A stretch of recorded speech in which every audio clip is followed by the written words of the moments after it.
everyone, Ange Drake here from 23W.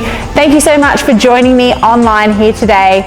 This mini-series is all about leading you through a pregnancy. So if you are a fit, active woman, sometimes there is a lot of misinformation or there is a lack of information in this space.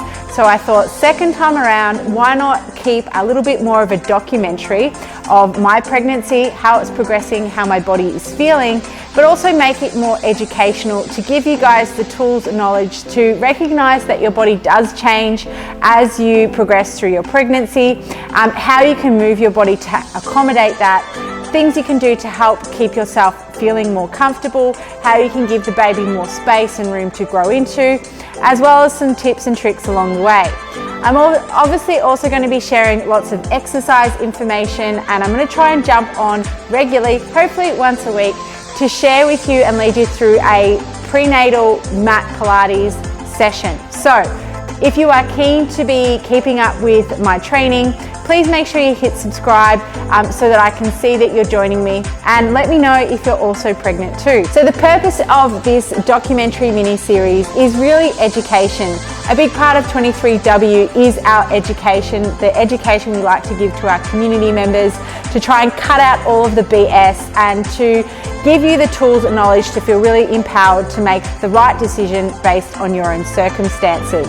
So unfortunately, in this prenatal space, there is a lot of misinformation sometimes, but also big gaps in information. And sometimes the information you're seeking, if you're putting it into Google, sometimes it can feel a little bit generic and maybe not so applicable to your situation. So for example, in someone's first trimester, they might feel very different to somebody else in their first trimester. And it is really important to recognize that, acknowledge what is actually physiologically going on in your body, so then you can be empowered to make the right decision based on your own circumstances.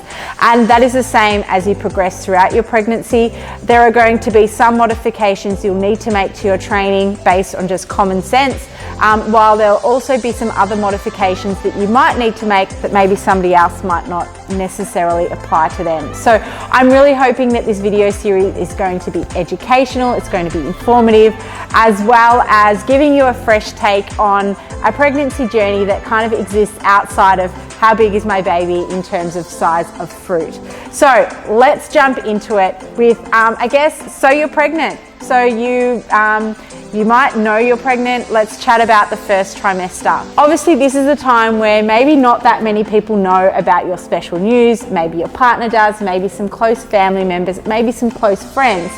But other than that, you might be kind of keeping that information to yourself. And sometimes that is for good reason, because you are really hoping to protect yourself.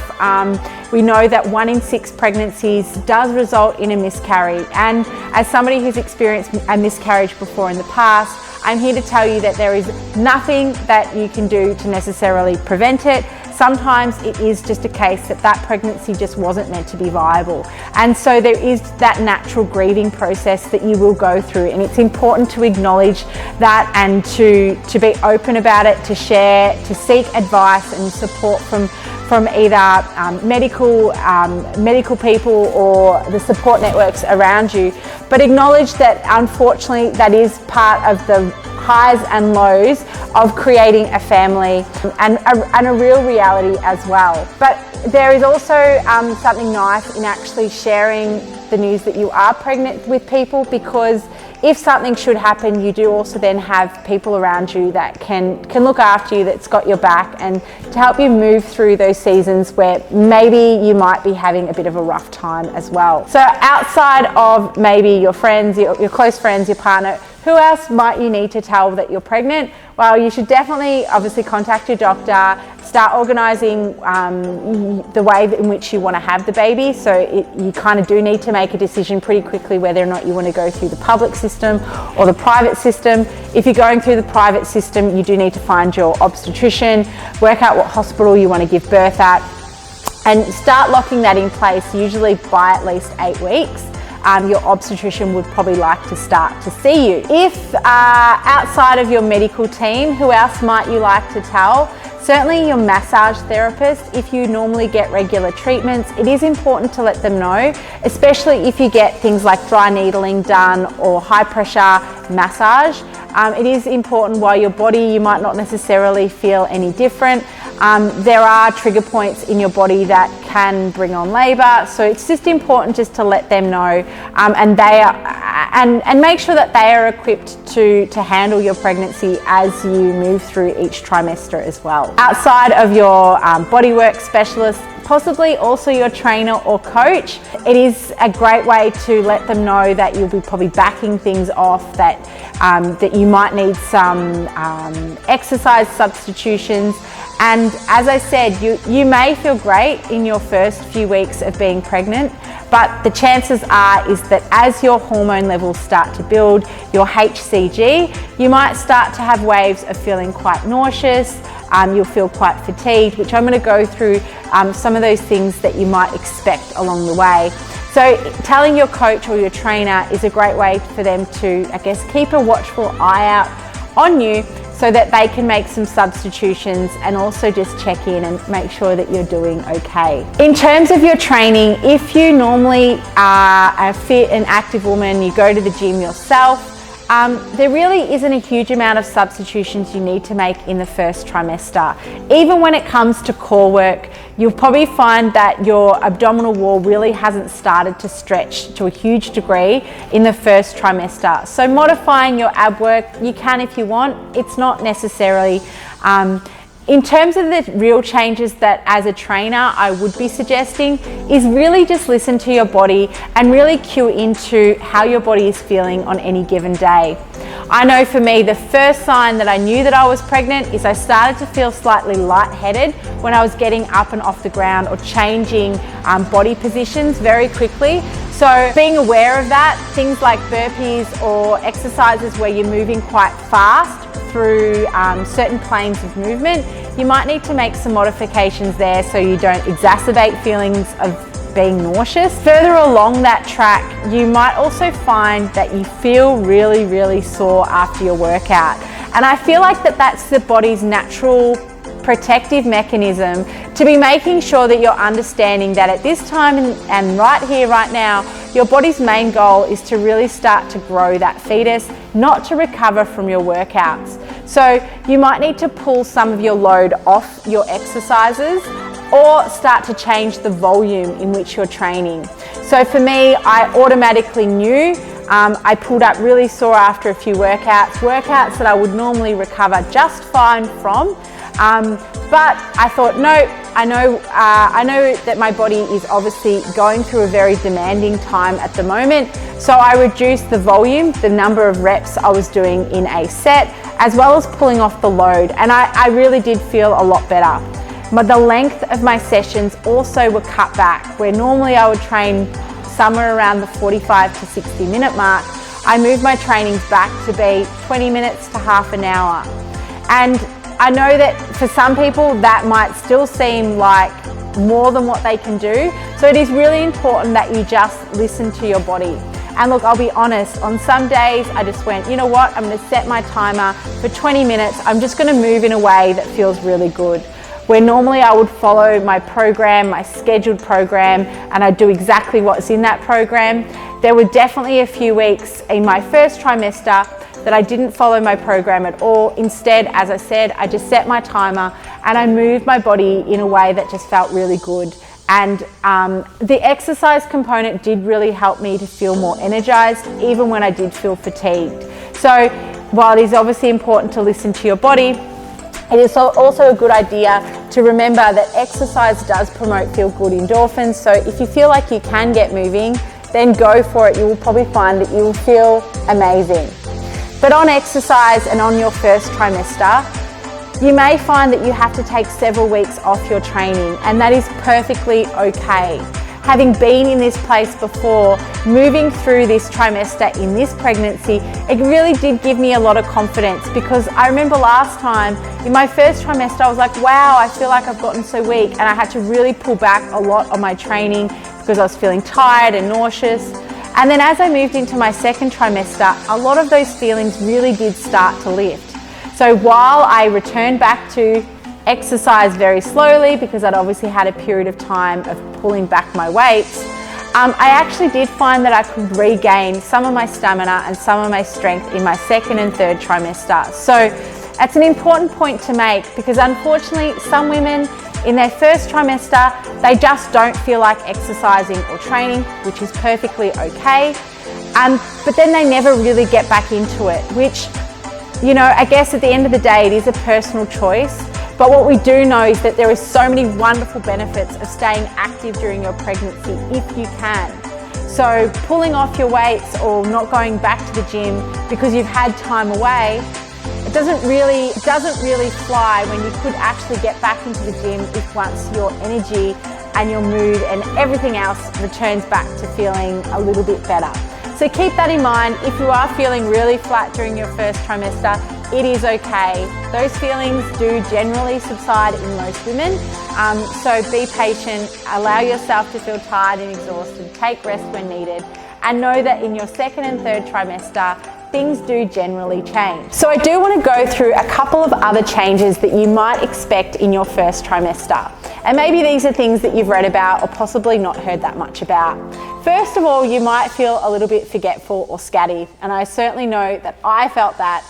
Concentrating on tasks was super hard. Coupled with the fact that you generally feel quite fatigued, you might find that concentration levels are a little bit challenging. The next big change is one in appetite. We see big extremes in this one, but commonly a lot of women really start to crave different foods. You might find you have aversions to certain foods in your first trimester as well. Generally speaking, most pregnant women really start to crave carbohydrates. And that's because your body, the way that your body utilizes fuel sources when you're pregnant, it actually does change. So it starts to prioritize the use of carbohydrates, hence why you are wanting to eat more carbohydrates. You also might find that you have an aversion to vegetables, coffee, maybe water, which I did, which is super strange.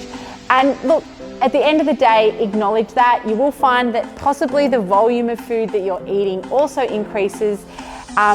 Making sure that you're not going too long without eating as well, because otherwise that generally does trigger extra nausea. So always keep a snack on hand, and while it's not YOLO when it comes to food, acknowledge that the first trimester isn't going to be setting up a course of eating for the second and third trimester.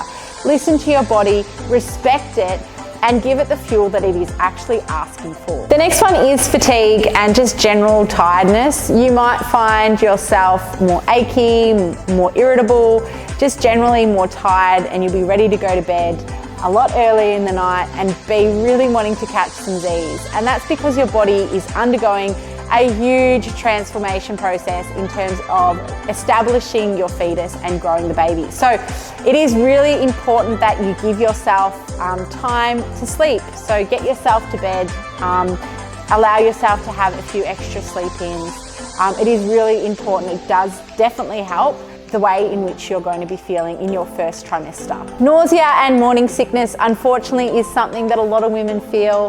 For me, I felt it generally when I was tired, so hence sleeping a lot helps. But also consider what foods might make it better, what foods might make it worse. And hopefully, fingers crossed, it does pass as you move through your pregnancy. The next one is breast tenderness. In my first trimester, my boobs were so sore. So any sort of running or jumping was just out of the question. I really even avoided getting hugs.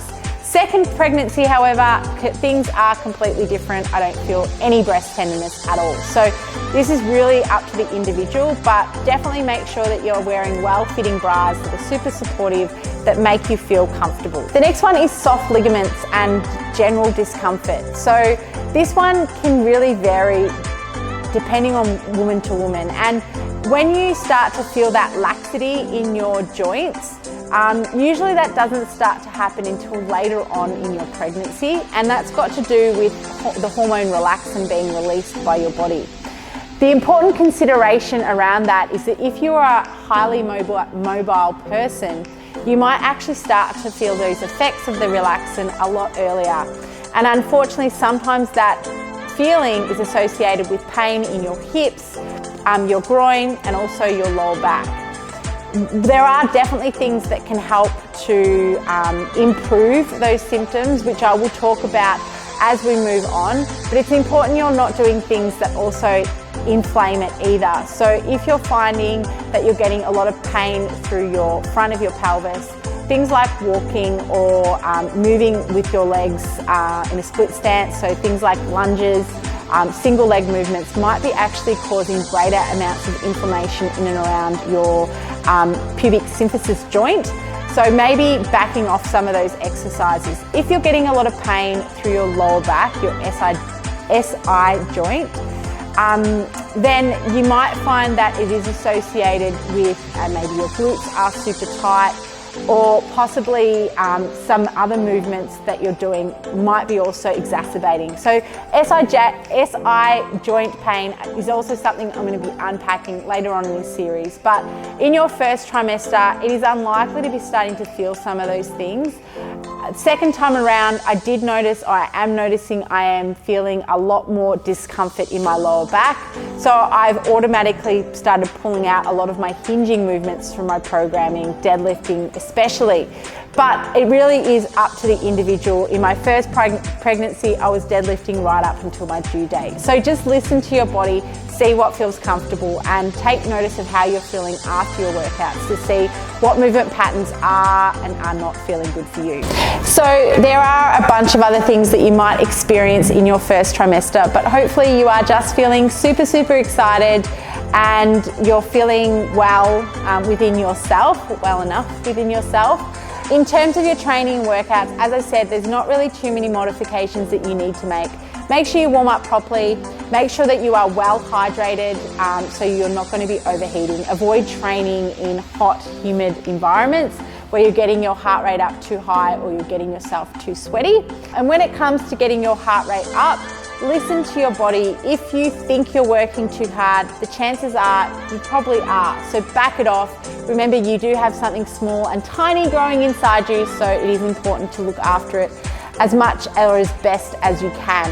So I hope you enjoyed that short little video. I can't wait to share more information with you as I progress. I am 14 weeks at the moment. I'm feeling good. I'm feeling like a lot of those symptoms that I mentioned before are definitely starting to subside, although I'm still loving my sleep. But I can't wait to share my journey with you, share lots of great workouts, and speak to you all soon. Bye.